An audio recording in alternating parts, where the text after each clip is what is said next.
Hello dear students and welcome back to English with Professor Tabassum. In today's video we are going to discuss the lesson Father Dear Father written by Raj Kinga. This lesson is taken from intermediate first year English. So let us begin. Objective. Objective of this lesson is that it is going to make us understand that how does a student feel when he is being pressurized in his education, in his studies. This lesson will also help us understand the way parents think about education and how they pressurize their kids just because of education. And it also helps us understand that what is the difference between the old education system and the present one. It means that how the education was earlier and how it is now. Okay, and this lesson also talks about all the defects means problems which are there present in the present day education system. Okay, now let us move to the appetizer. Appetizer is asking certain questions that does the present education system sound meaningful?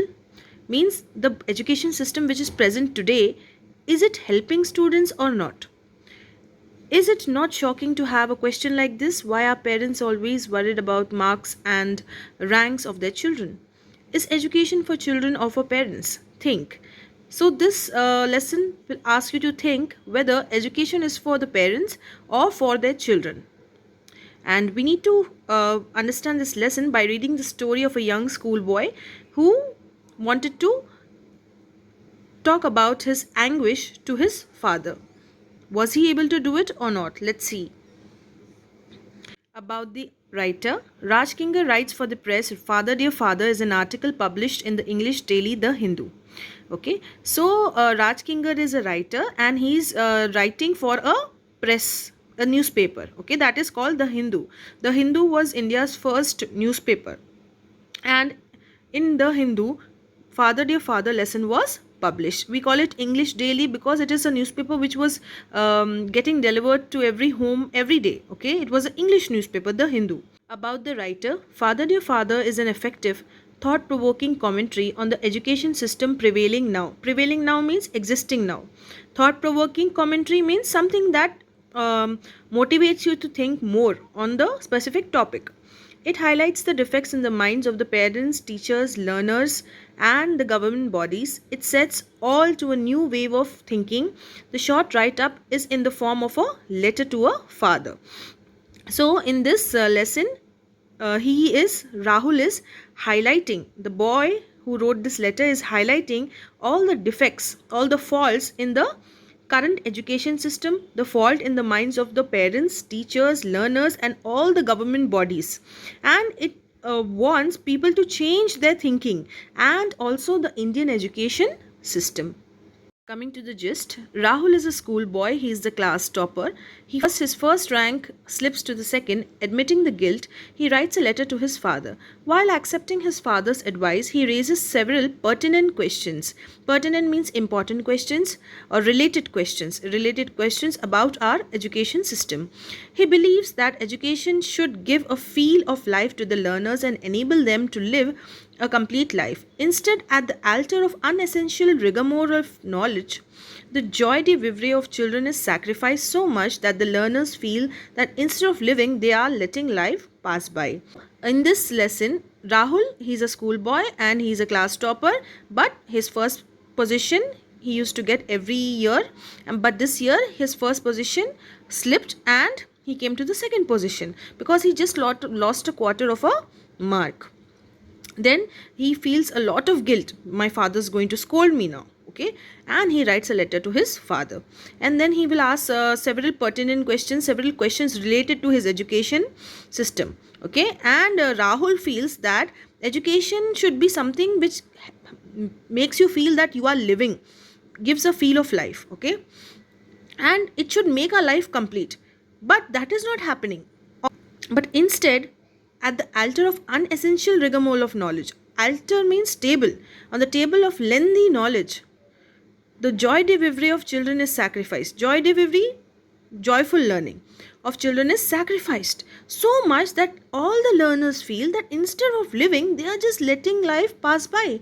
So all the students are feeling that their life is just passing by, okay, and they are not able to enjoy themselves like how earlier people used to enjoy themselves and education was secondary. See the first part now, the write up, segment 1. Dear Papa, this is an answer to your letter about my transgression. Transgression means something wrong that has happened, some violation that has happened. Means his first rank has slipped, right? So something wrong has happened now. So this is my letter to you regarding that. Yes, my first rank slipped to the second. He admits it, okay? You advise that I should think before studying, before answering the papers? Yes, the operating word think did make me muse. Muse means thinker. And these are the results of those musings. So he's telling to his father that you told me that I need to think and check the papers and answer properly, read properly, I need to think. So because of that I thought, and then this is the result. Father, we've never really been close, and I can't rightly say you've been my friend, philosopher, guide, etc. Yet, I would like you to be aware of my musings. So he's saying, Father, you are my guide, you are my philosopher, you are everything. But you must know what I am thinking, what are my musings. They are very important to me. Means my thinking is very important to me. You need to know that, Father. You are highly educated and you provide very well for the family. I know, Father, that you are providing really good things for our family and you are very educated also. But in your departmental store, the place where father works, okay, do you apply Pythagoras theorem or Newton's law of gravity? For that matter, does your doctor friend or your lawyer brother? Now, Rahul is raising the question to his father that, Father, you are working in a departmental store right now, but what you have studied at school, that is Pythagoras theorem, Newton's law of gravity, are you applying these laws in your current day business? Or is your lawyer brother, is he applying? Okay, so that question Rahul raises. So that is a question, right? Nowadays, whatever you are studying at school, it's not always necessary that you apply it in your business, right? So he says, Papa, my grandfather speaks of a carefree, beautiful childhood, of days spent in plucking mangoes and guavas from their jameen, of picnics on the banks of the river where the men cooked mouth-watering food, of playing marbles and gilli danda. From his talk, it seems studies were an ancillary subject, and living and experiencing the major subject. Father, is he fibbing, or is it possible that world turned topsy-turvy in just about 70 years? Now, fibbing means lying, okay? And topsy-turvy is upside down. So, Rahul says that, Papa, dear father, my grandfather talks always about a childhood which is so beautiful. My grandfather used to enjoy his life. He used to go in the forest, pluck mangoes, guavas from the jameen, and jameen means land, okay? And he used to enjoy picnics near the river. He used to cook food, play gilli danda, play with the marbles. He used to enjoy everything, and still he used to study also. Education were ancillary subject. Ancillary subject means secondary. First was enjoying life, second was studying. So Rahul is asking his father, is my grandfather fibbing? Is he lying to me? Or did the world turn topsy-turvy? Or did the world turn upside down in just 70 years? Because grandpa is 70 years, okay? Papa, my grandmother is semi-literate. Semi-literate means half-educated. She is at peace with her pots, pans, her flowers and garden, her Bhagavad Gita and scriptures. My mother is highly qualified, is highly strung, tense and nervy. Do you think literacy is a harbinger of restlessness, fear, frustration? Is it Adam and Eve eating the tree of knowledge all over again? Over here, Rahul is saying that his grandmother is only half educated, but she is at peace. She has a peace of mind. She is reading the Bhagavad Gita, the scriptures. She is going in the garden. She's gardening. She's growing flowers. She's using her pans, pots, and she's very peace and calm. But my mother, highly educated, She is always in tension and depression, and she's always nervy. She's nervous. Okay, so Rahul is raising the question that is literacy means being educated, education is a harbinger of restlessness, means is education going to make us restless? Is that the thing education is going to bring us? Is it going to frustrate us, irritate us, bring us fear? Or is it Adam and Eve eating the tree of knowledge all over again? This line is related to the Bible, and over here, Rahul is trying to ask the question that are we doing a mistake by eating knowledge over here? Means, are we doing a mistake by educating ourselves? He means that, okay, nothing else. Then, okay, segment 2. Oh, Papa, last week my rose plant almost died. Some pest. I asked my biology teacher what I should do to save it, and she was cross. She said, go ask the guy who keeps gardening things. He'll tell you. We learn about pesticides, but we do not know to use them. Oh, father, it matters not to me why the apple does not fall upwards, nor do I care what Archimedes did. What matters to me is that my rose plant remain healthy. When there's a fuse in my house, I should know to do something about it. I should know to make a desk for myself from my carpenter's tools. Instead, I learn about hypotenuse, relational square roots. So over here, Rahul is talking about an incident to his father that when my rose plant it got some pest, means some insects have attacked my rose plant, and I wanted to know how I can save it. So Rahul goes and asks his biology teacher, ma'am, can you please tell me how can I save it? But my biology teacher, she got angry, she got cross. And she told me, go and ask the gardener, the person who keeps gardening things. He will tell you, okay? Then Rahul thinks that we are learning about pesticides, but we only don't know how to use it. Rahul says that it doesn't matter to me whether the apple is falling upwards or downwards, means whatever is the Newton's law. It doesn't matter to me. I don't care about that. I don't care about Archimedes, who is the mathematician, famous mathematician. What he has done, I don't care. What matters to me is that my rose plant must be healthy. And if there's a fuse in my house, if the light goes, the fuse is not working, then I should know how to put the fuse properly. I should know how to create a desk from my carpenter tools. But instead of doing the practical things in life, we are learning about hypotenuse in mathematics, relational square roots we are learning, which I am not going to use in real life. Okay, neither the father is using in the real day, in his current day business. Which one? Papa, once I asked my grandmother how she got to be so wise. Do you know what she said? By living and experiencing. And she laughed as though I had asked something which was so obvious. Are we living, Papa? Or is life bypassing us? What I fear is that if I were to meet Newton face to face, I would fail to recognize him. So busy am I learning about him.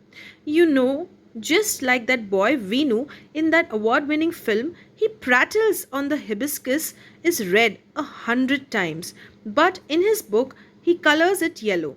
Are we missing out on the essence of life, Papa?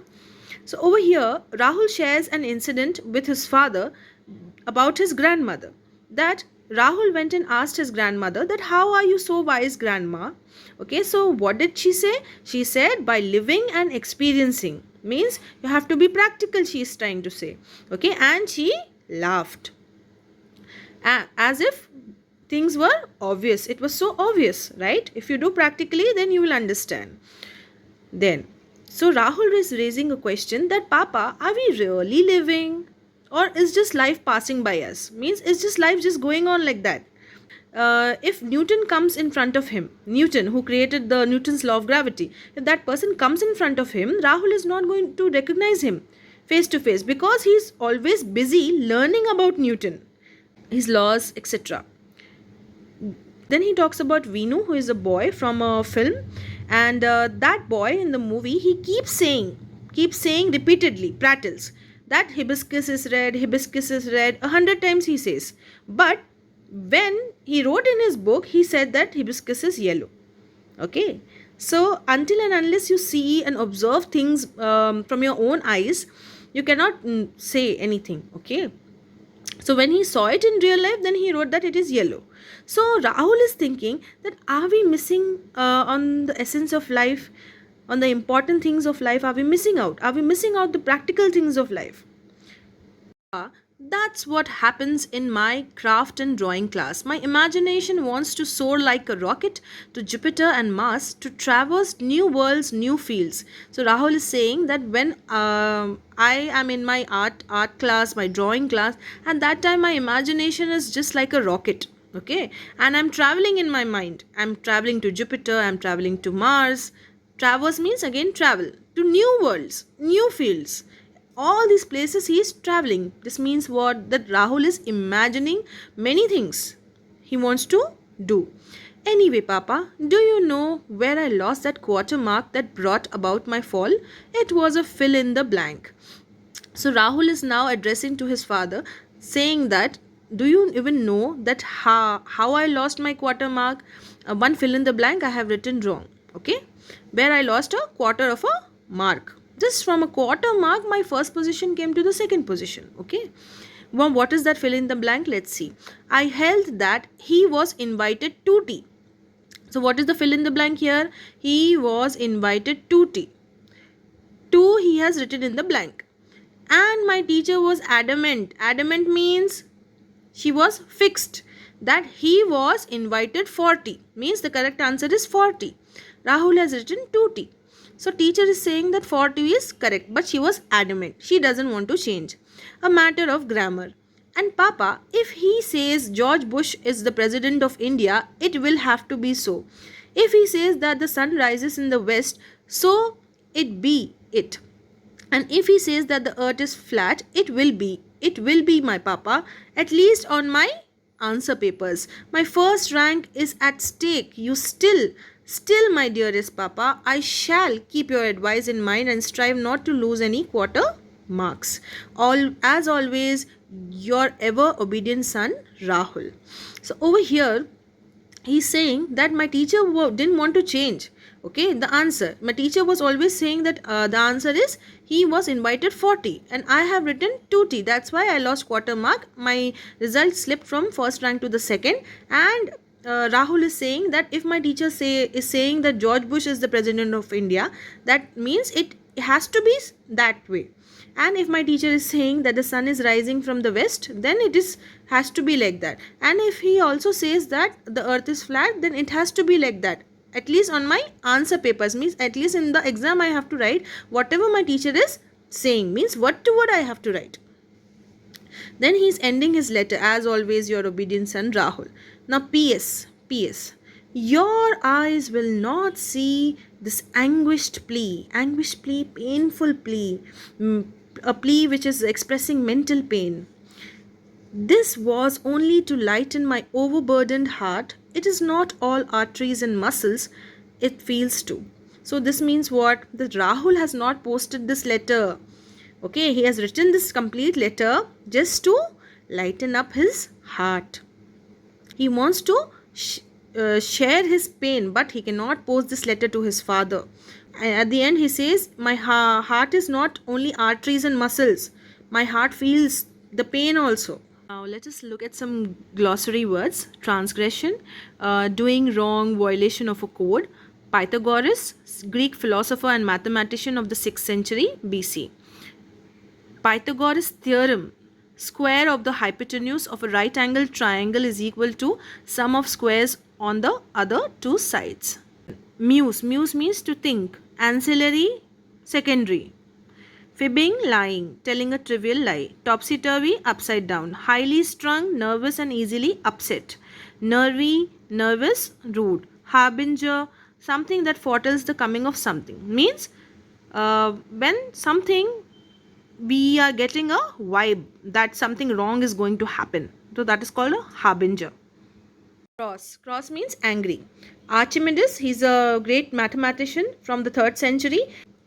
bo- principle of body immersed in a fluid is subject to an upward force equal in magnitude to the weight of the fluid it displaces. Hypotenuse, relational square roots. What are these? These are related to geometry and algebra. These are the topics in mathematics. Prattles means repeating meaninglessly. Traverse means to travel. Adamant is inflexible, means someone who doesn't want to change, no? Adamant. At stake is an idiom which is used to say that at risk to be lost. So Rahul says, no, my rank is at stake, at risk. Hmm? Then anguished, expressing great mental pain. I hope you understood the lesson, Father Dear Father. If you are looking for any other chapters from intermediate first year English or second year English, then you can always look into the playlist of first year and second year. There are separate playlists for lessons and separate playlist for grammar.